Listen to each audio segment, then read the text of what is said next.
Lundi 4 janvier, bonsoir à tous. Nous sommes très heureux de vous retrouver sur RTI 1 en cette nouvelle année. À la une ce soir. Le dépôt des dossiers de candidature pour les législatives du 6 mars est ouvert depuis ce matin pour une période de 17 jours, donc jusqu'au 20 janvier prochain. Pour ce tout premier jour, nous ferons le point en début de journal.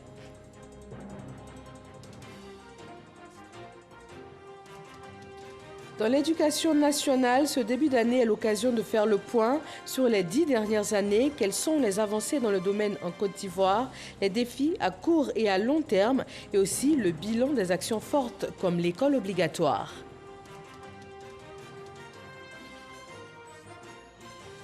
Après les fêtes de fin d'année, la vie reprend son cours dans les administrations, établissements, commerces et autres activités économiques.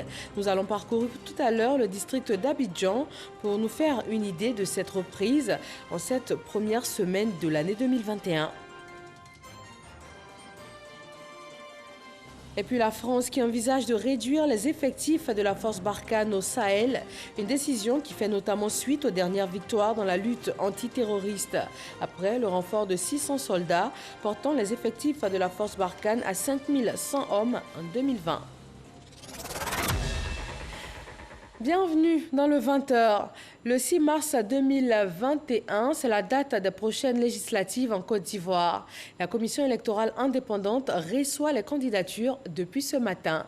Éric Goré. Premier jour de dépôt des candidatures pour l'élection législative.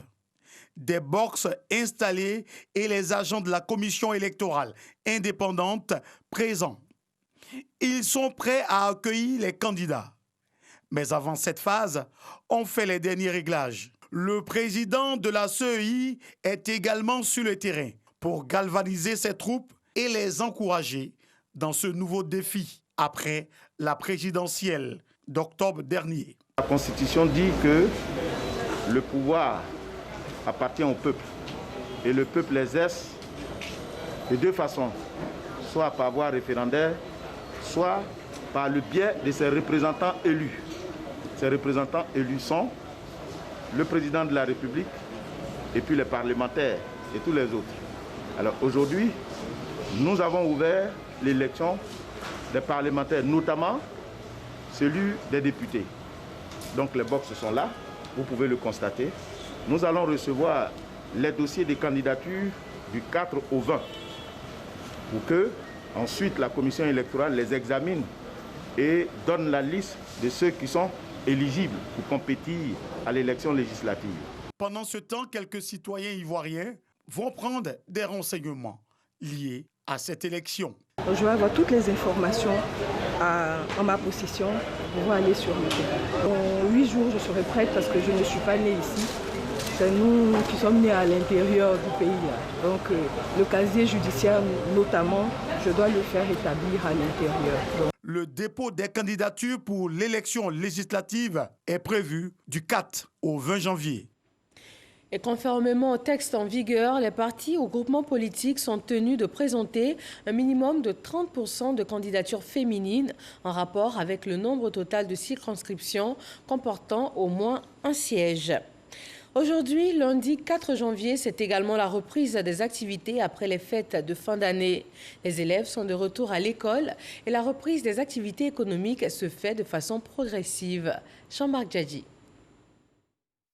Nous sommes ce matin au lendemain des fêtes de fin d'année dans le quartier des Affaires au Plateau. Dans cette gare de taxis communaux assez fréquentée par les passagers, les clients se font rares pour un premier jour de la semaine. Juste une petite file en attente de véhicules en provenance de quartiers populaires comme Yopougon, Marcory, Trècheville et Port-Boué. Je vais dire que les choses ont repris, mais les gens ne sont pas sortis nombreux. Il y a d'autres encore qui sont encore en fête, il a dit. Donc il y a plein de personnes aussi qui ne sont pas sorties, tout ça. Voilà. On sent un tout petit vide. Dans ces restaurants et ces petits commerces, habituellement bondés de clients et de clientes, règne une ambiance de jour férié. Aux habitudes, on est beaucoup sortis, donc ça fait qu'aujourd'hui, même pour se lever le matin, c'était un peu compliqué. Depuis le matin, les clients viennent un peu, pas comme d'habitude. Peut-être c'est à cause de la fête. Toutes nos excuses pour ces désagréments, nous y reviendrons certainement. Quels sont les défis relevés dans le secteur de l'éducation en Côte d'Ivoire, notamment sur les 10 dernières années? C'est le point que la ministre Kandia Camara et ses collaborateurs ont dressé. Un des points reste la politique de scolarisation obligatoire. Patricia Omoetia.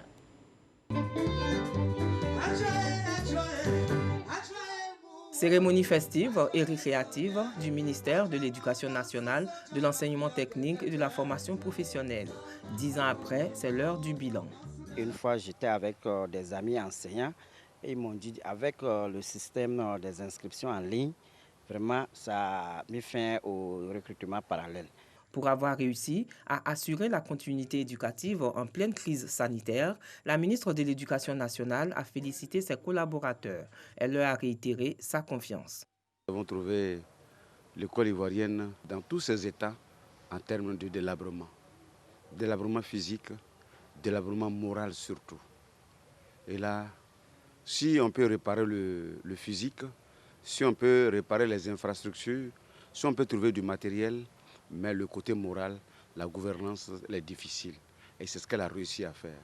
Pendant 10 ans, depuis le début jusqu'à aujourd'hui, ce sont les mêmes personnes qu'elle a eu à recadrer, à reformater, à souder pour qu'ensemble, nous fassions ce cheminement-là. Les réalisations effectuées et les mesures exceptionnelles prises en faveur du secteur de l'éducation-formation montrent clairement que l'école est au cœur du projet de société du président de la République, a indiqué Kandia Camara. Plus de 40 000 salles de classe en moins de 10 ans, 320 lycées au collège, 2 CAFOP, une quarantaine de lycées professionnels, sans compter les centres de formation professionnelle, près d'1 million de rationnaires que nous avons aujourd'hui en Côte d'Ivoire qui mangent chaque jour à l'école, dans les cantines qui ont été construites. Sans oublier les plus de 750 000 tables-bancs distribuées dans nos écoles et la politique de gratuité. Et surtout, pour nous, la cerise sur le gâteau, c'est cette loi votée en 2015 pour rendre l'école obligatoire. La ministre de l'Éducation nationale, de l'enseignement technique et de la formation professionnelle a demandé à ses collaborateurs de demeurer attentifs à l'évolution des tendances du secteur éducation-formation. Face aux enjeux d'une école compétitive et résiliente, de nombreux défis attendent. Des défis également dans le domaine des médias. Le signal analogique sera bientôt interrompu en Côte d'Ivoire. La société ivoirienne de télédiffusion l'a annoncé en décembre dernier. Il va faire place à la télévision numérique terrestre. Pour bénéficier de cette nouvelle technologie, il faut nécessairement avoir une antenne TNT et un décodeur. Des précisions avec Serge Colléa. Achetez vite votre équipement TNT avant le 1er janvier 2021. Sinon, pas d'image. Voici le message véhiculé par la société ivoirienne de télédiffusion depuis novembre 2020. En clair, il est question de procéder à l'extinction du signal analogique. Sans l'antenne TNT ou le décodeur, les téléspectateurs seront tout simplement privés de télévision. Il s'agit essentiellement, en tout cas, des images de la RTI. Nous n'allons pas provoquer les populations. Voilà, c'est mécanique, paf, on arrive, on éteint tout et un coup. Il n'est pas question de cela. Ces zones qui sont concernées, nous allons d'abord commencer à envoyer des messages, des alertes sur les écrans. Ensuite, nous allons mettre les contacts de tous les revendeurs de kits dans ces régions-là, de telle sorte que donc, ces populations, on leur laisse le temps pour celles qui ne l'ont pas encore fait. Et donc, région par région, nous allons procéder à l'extinction de l'analogie. Avec une couverture d'environ 60% du territoire national, la télévision numérique terrestre est plus qu'une réalité. En 2021, elle le sera davantage. Depuis le lancement officiel de la TNT à Bobo, nous avons déployé donc sur Boaké et région, Korogo et région, Kounfao et région, Boaflé et région, Ma et région, et nous venons d'ajouter quelques centres donc d'Aloa et région. Ensuite, vous avez Bécoufouin, donc c'est bien Adzopé et région. On s'est donné jusqu'à fin mars en tout cas pour pouvoir déployer la TNT sur les 35 sites que compte donc la Côte d'Ivoire. Yeo Adama, directeur général de la Société ivoirienne de télédiffusion et ses équipes, s'apprêtent à passer la vitesse supérieure. En termes d'attractivité et d'avantages, les gains de la TNT sont énormes et diversifiés. Qualité de réception, chaîne gratuite, technologie de pointe, multiplicité des fréquences. La télévision numérique terrestre a été officiellement lancée en février 2019 par feu le Premier ministre Amadou Gon Coulibaly. La Société ivoirienne de télédiffusion est chargée du déploiement du réseau et de la diffusion des chaînes en Côte d'Ivoire. Dans le sud de Comoé, le conseil régional encourage les emplois verts et aussi l'entrepreneuriat. Une centaine de jeunes s'inscrivant dans cette dynamique viennent de recevoir leur chèque pour le financement de leurs activités. Mamadou Kouassi. Des chèques de 3 à 4 millions de francs CFA remis à ces jeunes de la région du sud Comoé. Des start-up et d'autres jeunes organisés en association bénéficient de financement de leurs projets. Des projets portant sur l'économie verte et circulaire dans la région du sud Comoé. C'est un projet d'énergie solaire, ça permet de sorte que l'énergie solaire soit accessible à tout le monde. Voilà.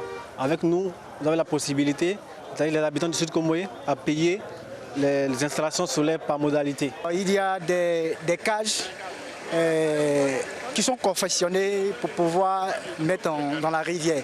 Et ces cages-là, il y a l'eau qui traverse à travers ces cages et mettre 1000 poissons dans chaque cage, au maximum en 6 mois, pour atteindre une taille moyenne de 500 grammes.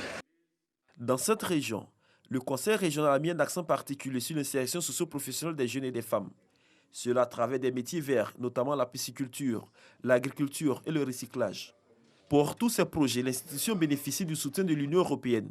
Une enveloppe globale de 480 millions de francs CFA est mise à la disposition des jeunes et des femmes. À la cérémonie de remise des chèques, le ministre Eugène Akaole, président du conseil régional du Sud Comoé, a réitéré son message à l'endroit des jeunes. Tout cela traduit l'engagement du conseil régional à dépasser le seul cadre de la mise en place des infrastructures de base pour aller vers la promotion des jeunes.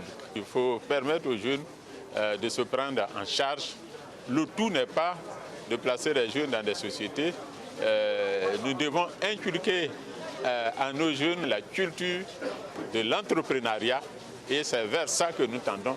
À ce jour, le couple Union européenne Conseil régional du Sud Comoé a facilité l'installation de 46 jeunes de la région pour des activités génératrices de revenus. Et pour apporter un coup de pouce à ces petites entreprises naissantes, le ministère de l'Économie et des Finances et celui de l'Artisanat s'unissent. Il s'agit surtout d'améliorer les conditions des PMI et PME. Les travailleurs du secteur informel pourront également bénéficier de financements et obtenir plus facilement des marchés publics. Éric Goré. Ils se sont mobilisés pour passer à l'étape supérieure de leur vie. Eux, ce sont les acteurs des petites et moyennes entreprises et les travailleurs du privé, prêts à profiter des privilèges que l'État de Côte d'Ivoire a mis à leur disposition. Les PME n'arrivent pas facilement à accéder au marché public. Pas parce que c'est très difficile d'accéder au marché public, mais en général parce qu'ils ne maîtrisent pas les procédures de passation des marchés et ils ne maîtrisent pas aussi les mesures de facilitation qui ont été mises en place par l'État à travers le Code des marchés publics pour leur permettre donc d'avoir les marchés. Nous sommes rentrés donc dans les détails pour leur dire qu'il existe effectivement des mesures de facilitation de leur accès au marché public. Il y a un nouveau produit aussi que le gouvernement a mis en place concernant ce qu'on appelle le certificat d'apprenant. Alors qu'avec ce papier, lorsque une femme est immatriculée à ce niveau, elle a la possibilité d'avoir accès à des fonds. Des nouvelles qui viennent réjouir ces artisans. Nous, en ce qu'on n'a pas oublié par le président, même le Premier ministre, en ce que vraiment qu'ils sont en train de lutter pour nous. On comprend pourquoi il y a certains trucs qui traînent. Maintenant qu'ils viennent nous informer, bon, nous, à notre retour, on va l'informer la base. On a appris beaucoup de choses. Les ministères de l'économie et des finances et de l'artisanat joignent ainsi leurs forces pour voler au secours de ces travailleurs, pour la plupart installés à leur propre compte. La police nationale vient de distinguer 253 personnes en son sein pour leur engouement et leur dévouement en faveur de l'État. Ces personnes ont été faites officiers dans l'ordre national, chevaliers dans l'ordre national et chevaliers du mérite ivoirien. Ahmed Traoré et Jean-Marc Djadji. Ils sont au nombre de 253 personnes, composées de 52 commissaires, 21 officiers, 50 sous-officiers, 124 retraités et 6 civils à être décorés en reconnaissance de leur mérite et de leur dévouement en faveur de l'État. Ils reçoivent les médailles d'officier dans l'ordre national, chevalier dans l'ordre national et chevalier du mérite ivoirien. Chers collaborateurs, chères collaboratrices, membres du ministère de l'Intérieur et de la Sécurité, cette joie est justifiée. D'abord, le président de la République, son Excellence M. Alassane Ouattara, fait de la célébration du mérite un sacerdoce. Il a lui-même initié la journée de l'excellence pour récompenser les meilleurs d'entre nous. Il est fondamental que nous nous inscrivions tous dans sa vision pour célébrer les plus valeureux. Ensuite, j'avais fait personnellement la promesse de renouer avec cette messe des valeurs telles que le recommandent les statuts de la police nationale. Au nom des récipiendaires, le général de police Yao Kouadio Joseph s'engage pour la sécurité des Ivoiriens. C'est grâce au travail de tous que la police nationale redore son image de marque vis-à-vis des populations et a pu ramener l'indice de sécurité à 1,2. En outre, l'ensemble des récipiendaires voudraient se souvenir de tous ces braves policiers travaillant dans des conditions difficiles et ceux qui ont perdu la vie en protégeant les populations. Les médailles de la police nationale peuvent être décernées aux agents ayant au moins 15 années d'activité, également n'ayant pas commis de fautes graves. Ils peuvent être décernés à d'autres personnes si le ministre estime qu'elles le méritent. En ce début d'année, il est important de respecter les mesures barrières afin d'éviter d'être exposé au coronavirus ou même de faire contaminer nos proches.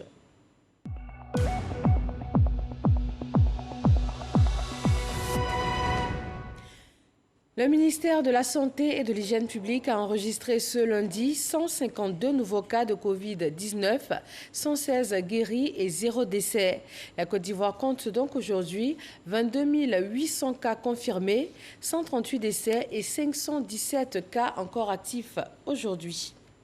Nous vous proposons de revenir sur la célébration du Nouvel An, notamment à Adiaké, ville du sud-est de la Côte d'Ivoire, avec Mamadou Kouassi. S'unir autour d'un repas, c'est la formule adoptée par les populations de la ville d'Adiaké pour accueillir la nouvelle année 2021. À l'invitation du député maire Yacouba Hiensié, les différentes couches de la société sont retrouvées pour célébrer le réveillon. Et quand minuit arrive, c'est la joie, même chez les tout petits. Les plus grands peuvent aussi formuler des vœux. Dieu fasse que nous soyons orientés et motivés par le pardon, la paix et la générosité. Très bientôt, nous aurons les élections législatives. Je souhaite que la paix qui règne à Adiaké continue de régner. Et ça, c'est grâce à vous que Dieu permette que toutes ces élections se passent sans encombre au niveau d'Adiaké. Après le dîner, le préfet du département d'Adiaké et le député maire Yacouba Hiensié ont fait le tour de plusieurs services.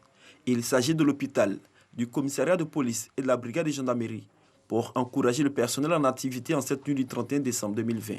À chaque personnel, un message particulier a été passé. Vous pouvez poser à la maison, voilà, les enfants attendent à la maison et vous avez décidé d'être au service des populations. Merci à vous. C'est vrai que vous avez, c'est un sacerdoce pour vous, mais quand même, on vient vous encourager. On vous dit qu'on est à vos côtés. Pendant ce temps, les maquis et boîtes de nuit sont pris d'assaut pour célébrer la nouvelle année. Avec la situation du pays, le coronavirus, les élections, mais Dieu a fait grâce, l'année est venue nous trouver en santé. Je suis allé à l'église pour remercier le Seigneur et puis par la suite, j'ai sortir un peu pour m'amuser en famille. Comme Dieu nous a gardés en vie durant toute l'année 2020, nous rentrons dans une nouvelle année, alors on a décidé de venir s'amuser un peu au bar. Si certains ont fait le choix du show, d'autres ont préféré par contre le recueillement, et ce à travers des veillées de prière. 2020 a été une année beaucoup éprouvée. Il y a eu beaucoup de maladies, beaucoup de choses. Dieu nous a fait grâce, on a pu terminer cette année en bonne santé. Donc on est venu lui confier cette année 2021 qui s'annonce pour que tout se passe bien. Je suis venu lui rendre grâce pour lui dire merci pour tous ses bienfaits. Je lui demande de me donner la santé, longévité, de veiller sur mes enfants, sur toute ma famille, mes frères, mes soeurs. Et ces différentes célébrations ont duré jusqu'au petit matin du 1er janvier 2021. Dans certains ménages, la fête du Nouvel An dure plusieurs jours. Cette période de festivité est bien terminée et c'est aujourd'hui la reprise des activités. Voyons cela avec Jean-Marc Diadji. Nous sommes ce matin au lendemain des fêtes de fin d'année dans le quartier des Affaires au Plateau. Dans cette gare de taxis communaux assez fréquentée par les passagers, les clients se font rares pour un premier jour de la semaine. Juste une petite file en attente de véhicules en provenance de quartiers populaires comme Yopougon, Marcory, Trècheville et Port-Boué. Je vais dire que les choses ont repris, mais les gens ne sont pas sortis nombreux. Il y a d'autres encore qui sont encore en fête, il a dit. Donc il y a plein de personnes aussi qui ne sont pas sorties, tout ça. Voilà. On sent un tout petit vide. Dans ces restaurants et ces petits commerces, habituellement bondés de clients et de clientes, règne une ambiance de jour férié. Aux habitudes, on est beaucoup sortis, donc ça fait qu'aujourd'hui, même pour se lever le matin, c'était un peu compliqué. Depuis le matin, les clients viennent un peu, pas comme d'habitude. Peut-être c'est à cause de la fête, ils ont fêté, ils sont fatigués. À la cité administrative, les fonctionnaires rejoignent, comme à l'accoutumée, leur lieu de travail. Apparemment, le constat qu'on fait, la reprise, elle est plus ou moins timide. C'est tout à fait normal, hein. On revient de la fête, les gens peut-être ont suffisamment mangé. Le temps peut-être de se ressourcer. Et puis on espère que dans les jours qui vont suivre, de plein pied pourront entrer peut-être dans leurs activités respectives. Les employés du ministère de la Construction, du Logement et de l'Urbanisme sont à leur poste ce lundi matin. À la direction du logement, les dossiers sur les contrats de bail d'habitation sont à l'ordre du jour. Puisque c'était un long week-end, donc ça a permis aux différents membres du personnel de non seulement fêter allègrement avec leur famille, mais en même temps de profiter pour se reposer, puisque c'était un long week-end. Donc dans ces conditions-là, la reprise, bien au contraire, est beaucoup plus spontanée et on vient avec beaucoup plus de dynamisme. Les activités reprennent progressivement dans le district d'Abidjan, surtout après 2 semaines de festivités, placées sous le signe de la cohésion sociale et de l'espoir en cette nouvelle année 2021. Sur la scène politique, les activités ont bel et bien repris. Le RHDP dresse le bilan de l'année écoulée et il est déjà question des défis à venir. Le 6 mars prochain, ce sont les élections législatives et le parti se prépare. Alexis Ouedraogo. Sur la scène politique pour 2021, le Rassemblement des oufouettistes pour la démocratie et la paix veut glaner encore plus de lauriers. La Côte d'Ivoire a été ébranlée en 2020. D'abord par la pandémie, la Covid-19, et ensuite par la disparition brutale de feu Amadou Gon Coulibaly, qui était notre candidat désigné, mais aussi de la mort du ministre de l'administration, le ministre Diakité. Autant d'événements qui ont éprouvé notre famille politique. C'était aussi l'occasion pour nous de traduire notre admiration au président de la République, son Excellence Alassane Ouattara, qui a fait le don de soi, non seulement pour sauver la famille RHDP, mais sauver la famille Ivoire. Et par sa candidature, il a permis donc à la Côte d'Ivoire de rester collée à la stabilité, à la paix et à la dynamique de développement déjà amorcée depuis 10 ans. Si à l'heure du bilan, le parti pleure ses disparus, il entend plus que jamais mobiliser ses hommes pour les prochaines échéances électorales. Le 6 mars, nous avons les élections législatives, élections pendant lesquelles le RHDP doit donc offrir au président Alassane Ouattara une majorité confortable à l'effet de lui permettre de réaliser son projet de société, la Côte d'Ivoire solidaire. Et une fois les listes de candidatures validées et rendues publiques, le parti entend organiser dans le courant du mois de février un vaste séminaire pour affiner la démarche de campagne. Rappelons que c'est ce lundi que démarre l'opération de dépôt des candidatures à la commission électorale indépendante. C'est aussi l'heure du bilan à couteau. Le coordinateur RHDP, Bruno Nabagné-Koné, a sillonné plusieurs villages du département. Il a rencontré militants et sympathisants. Les questions des projets de développement et aussi la réalisation des infrastructures de base ont été évoquées. Le reportage est signé Soro Corona. 15 villages du département de Kouto, région de la Bagoué, sillonnés en 2 jours. Une tournée de la délégation régionale du Rassemblement des Oufouettistes pour la démocratie et la paix, RHDP, pour dire merci aux militants. Remerciements relatifs au suffrage massif accordé à la présidentielle du 31 octobre 2020 au candidat du RHDP, Alassane Ouattara. Dans tous les villages visités, le coordonnateur régional a salué l'engagement des militants, une démarche appréciée par les populations. Je suis très heureux de cette initiative qui est légitime, parce que ce n'était pas donné. Tout s'est bien passé. On a eu vraiment un score très intéressant. Au nom de la direction du RHDP, Bruno Koné a traduit la reconnaissance du parti. Nous avons estimé qu'il était bon de venir les saluer, de venir les remercier et en même temps de venir prendre la feuille de route pour la suite. Les populations ont exprimé leur gratitude au gouvernement pour les projets réalisés en vue de leur bien-être quotidien. Plusieurs doléances ont été émises. Donc nous savons qu'il y a encore des attentes par-ci, par-là. Et nous avons voulu profiter de cette tournée pour entendre nos populations sur ces attentes. Et de retour, nous allons réfléchir à comment nous pouvons apporter des solutions. Le ministre Bruno Koné a également échangé avec les chefs traditionnels de Bondiali. Les garants des us et coutumes ont manifesté leur reconnaissance au ministre pour les actions sociales posées en leur faveur. Dans le nord de la Côte d'Ivoire, le pape François a nommé archevêque de Korogo son Excellence Monseigneur Ignace Bessi Dogbo, jusqu'ici évêque du diocèse de Katiola et administrateur apostolique de Korogo. Franck Wadio. Sans guide depuis la démission de Monseigneur Marie-Daniel Dadi en octobre 2017, l'archidiocèse de Korogo est sous la juridiction pastorale de Monseigneur Ignace Bessi Dogbo. L'annonce de cette décision prise par sa sainteté, le pape François, a été faite le 3 janvier 2021 par le nonce apostolique Monseigneur Paolo Borgia. Notons que Monseigneur Ignace Bessi Dogbo était l'évêque du diocèse de Katiola, mais aussi l'administrateur apostolique de Korogo, une nomination qui sonne comme une confirmation pour celui qui est l'actuel président de la conférence des évêques catholiques de Côte d'Ivoire, et ce depuis le 21 mai 2017.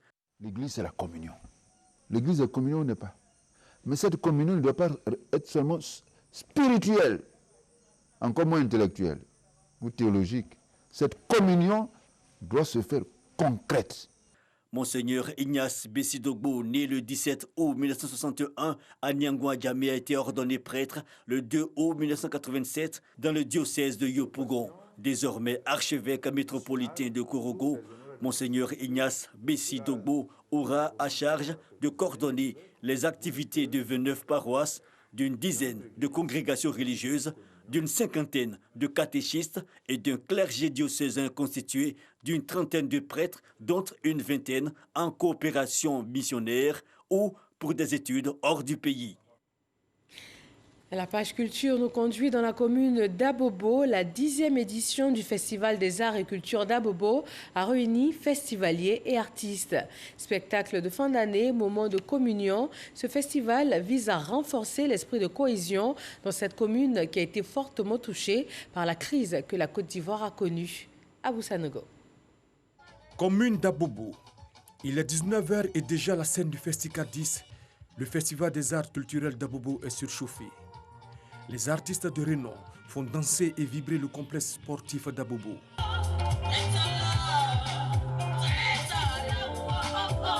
Véritable moment d'attraction qui égaye les populations. Le Festicadis a pour objectif de leur permettre de communier dans un esprit d'unité et de passer d'agréables fêtes de fin d'année.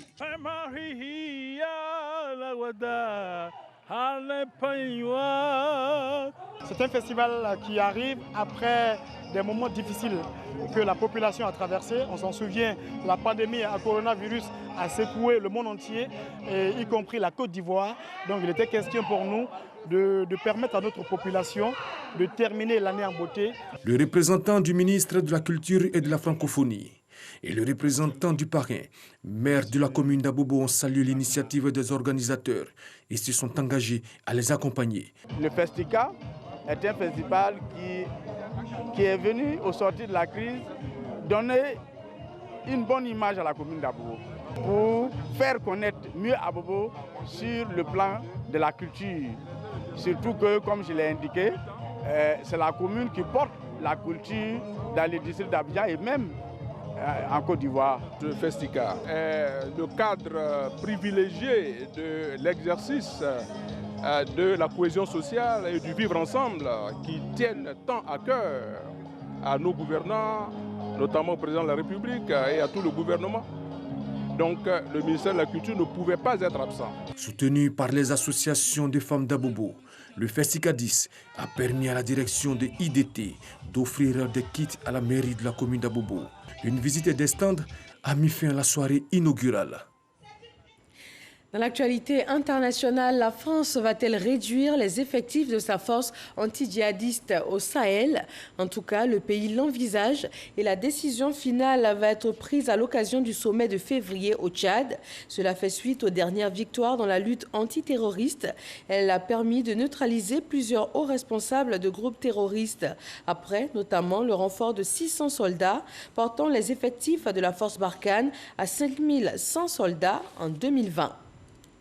Merci de nous suivre sur RTI 1. Marine Cognan vous retrouve à 23h pour d'autres informations nationales et internationales. Bonsoir et très bonne année 2021.